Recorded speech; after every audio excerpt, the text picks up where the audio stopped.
Hey guys, so in this video, this is going to be our second part of looking at the economy and how the government deals with economic policy. So this video, we are going to be looking at monetary policy and the Federal Reserve. So at this point, if you have not watched my video on economic basics and fiscal policy, please pause this video and go to that one.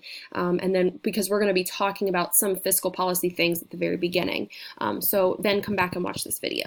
So first thing I want to do is give us a fiscal policy recap in case you've taken some time in between videos. And there we talked about the main goals of the government in our economy today are to promote maximum employment and to promote production. And these are the two goals that our federal government uses fiscal policy for, okay? But our third goal here we're going to be talking about a lot today, which is fighting inflation or high prices, okay? And the increase of prices over time. Now, we talked about fiscal policy, the definition being the government and its actions in spending, taxing, and borrowing. And we talked about how fiscal policy, just like monetary policy, we will see can be expansionary or contractionary.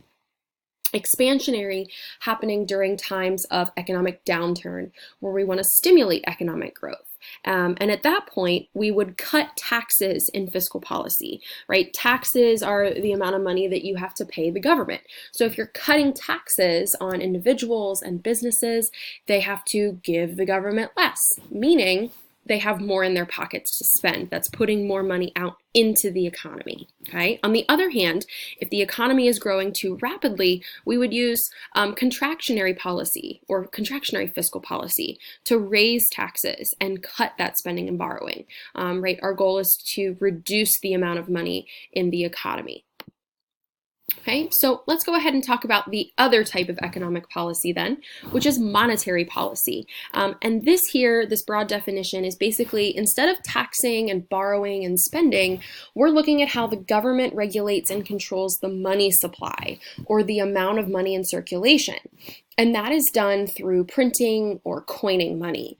And the goal of this, like I said before, is to fight inflation. And inflation essentially happens when there is too much money out in circulation, the devaluation of the dollar, essentially, when the cost of a good or service increases, but the value of it doesn't. And just as an example, this typically happens in periods of high growth, but as an example, I want you to think about these statistics here. So in 1966, get this, you could buy a new house for $23,000 and a gallon of gas cost 32 cents.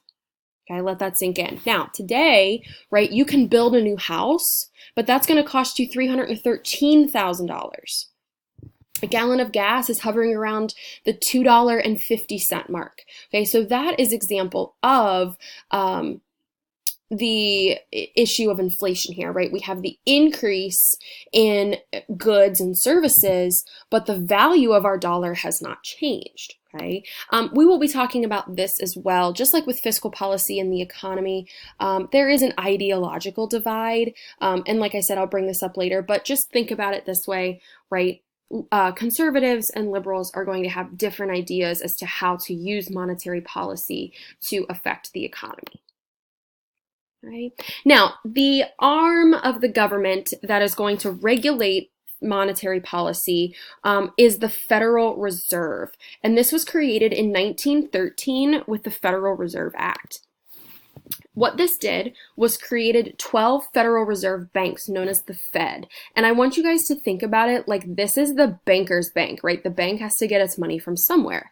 So this controls the money supply that banks can lend out. And we'll talk about this too as we go through this, but that is called the reserve requirement, the amount of money that banks have to lend out and have to keep on hand. The Fed also sets interest rates and discount rates, basically the fee that there is for borrowing money. Now, something that sets the Fed apart from fiscal policy and things like that is that this is an independent agency. It's independent of government control, right? Yes, the board members are appointed by the president and approved by the Senate, but the president cannot remove them from office before their terms are up, okay? So this really removes the Fed from political pressures, which is the purpose, right? If you're affecting the economy, it shouldn't be about what the president wants or does not want. Okay. So when we're looking at setting interest rates, we're going to be talking about this quite a bit, but we're going to be looking at how this interest rate and discount rate, along with the reserve requirement, changes the amount of money that we have in circulation thanks to the Fed. So let's use an example. Okay, let's say that we're in a depression. So to bring back this chart, right, we said a depression is when we have an economic downturn. Okay, now the Fed is all about controlling the amount of money in circulation. So of course, if we are down, we want to try and increase the amount of money in circulation and an amount of money available even to encourage spending and borrowing. So ultimately, the Fed's goal for this expansionary policy is to make it easier for people to get a loan, to borrow money, right? To essentially we want to lower that interest rate. We want to lower the fee that one has to pay in order to actually get a loan from a bank, right? Because if that amount is low, you're going to be more likely to borrow. The Fed is also going to decrease the reserve requirement. So what that means is the banks don't have to keep as much on hand. So let's say, and this isn't the actual amount, but let's say that on average, the Fed requires a bank to have $10,000 on reserve at all times. Okay. Now, if we're in a depression, the Fed is going to decrease that reserve requirement, and it's going to say, okay, banks, you just have to keep $8,000 on hand at all times. So what that has done is actually given the bank $2,000 more to be able to loan out, thus putting more money into the economy. Now, on the other side of things, with contractionary monetary policy during inflation, the Fed is going to try and decrease the amount of money available, right? And this is to discourage spending. So when we're in that economic boom, when inflation is high, right, where there's that high price, the Fed is actually going to raise interest rates, raise the discount rate, those fees that banks and individuals have to pay to take out loans.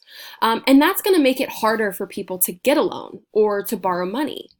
And they'll also increase that reserve requirement. So using my example from before, let's say that the reserve requirement is back to $10,000.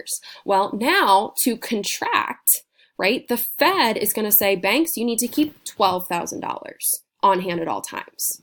That's $2,000 less now that the banks have to loan out. So that is going to decrease the amount of money in circulation.